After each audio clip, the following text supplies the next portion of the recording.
சூர்யா சாருக்கும் கூட டான்ஸ் பண்ண டான்ஸர்ஸுக்கு தான் அது ரொம்ப கஷ்டம். பக்கத்தில் நெருப்பு வச்சுக்கிட்டு ஒரு 10 பேர் நிற்பாங்க. கொஞ்சம் இது சிரமமாக இருக்கும் சார். ஆனால் அது பரவாயில்ல, ஒரு பிரச்சனை இல்லை. தீப்பந்தத்தினால் மட்டுமே எடுக்கப்பட்ட ஒரு பாடல் காட்சி அது. டஃப்பான விஷயம் என்னென்னா, சூர்யா சாருக்கும் கூட டான்ஸ் பண்ண டான்ஸர்ஸுக்கு தான் அது ரொம்ப கஷ்டம். என்ன காரணம்னா, நீங்கள் உங்கள் டிஸ்டன்ஸில் நான் இருக்குதுன்னா, கேமரா இருக்குன்னா, நான் பக்கத்தில் நெருப்பு வச்சுக்கிட்டு ஒரு 10 பேர் நிற்பாங்க.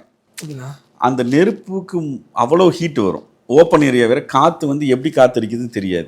சில சமயம் அவங்க ஃபேஸ் இருக்கிற சைடில் காற்றடிக்கும், சில சமயம் இப்படி எதிர்த்தடிக்கும்.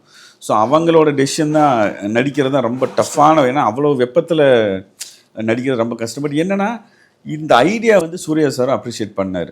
ஒரு ரியல் ஃபயரை வச்சு நம்ம ஷூட் பண்ணுறது நல்லா இருக்கா, நல்லா ஒர்க் ஆகுதான்னு கேட்டார். இல்லை சார், சூப்பராக ஒர்க் ஆகுது சார், நம்ம ரிஹர்சல் பண்ணும்போது பார்த்தோம் சார், இது மாதிரி ஒர்க் ஆகுதுன்னா ஓகேங்க, டேல தான் நம்ம லைட் யூஸ் பண்ணோம். ஸோ இதுவும் ட்ரை பண்ணால் நல்லா இருக்குன்னு தோணும். இதுலேயும் நம்ம லைட்ஸை வந்து அவாய்ட் பண்ணிக்கலான்னு அவரும் சப்போர்ட் பண்ணார். சார் எனக்கு கொஞ்சம் இது சிரமமாக இருக்கும் சார். ஆனால் அது பரவாயில்ல, பிரச்சனை இல்லை. நம்ம இந்த லைட் இல்லாமல் ஃபயர் ஸ்டிக்கை வச்சே பண்ணுறோம், தீப்பந்தத்தை வச்சே பண்ணுறோன்னு நம்ம அந்த ஐடியாவை சொன்னதுக்கப்புறமா அந்த சில ஷார்ட்ஸ் மட்டும் பார்த்தாரு. அவர் ஃபுல்லாக சாட்டிஸ்ஃபை ரொம்ப ஹாப்பியாகி ஸோ இந்த இதுலேயே போகலானார். ஸோ சிவா ஓகே, நான் என் சைடு நானும் கான்ஃபிடென்ட்டாக பண்ணலான்னு முடிவு பண்ணோம். பிரேம்ஜித் மாஸ்டரும் இது கொஞ்சம் இன்ட்ரெஸ்டிங்காக இருக்குதுன்னு சொன்னார். ஸோ இதுவும் முழுக்க லைட்டெல்லாம் அதுக்காக ஒரு பேக் லைட்டாக ஒரு க்ரெயினில் வச்சு, அது ஒரு மினிமம் லைட் தான், ஒரு மாதிரி ஒரு 5 லைட் ஸ்டிமுலேட் பண்ணுறதுக்கு பண்ணோம். ஃபஸ்ட் நாள் வந்துச்சு.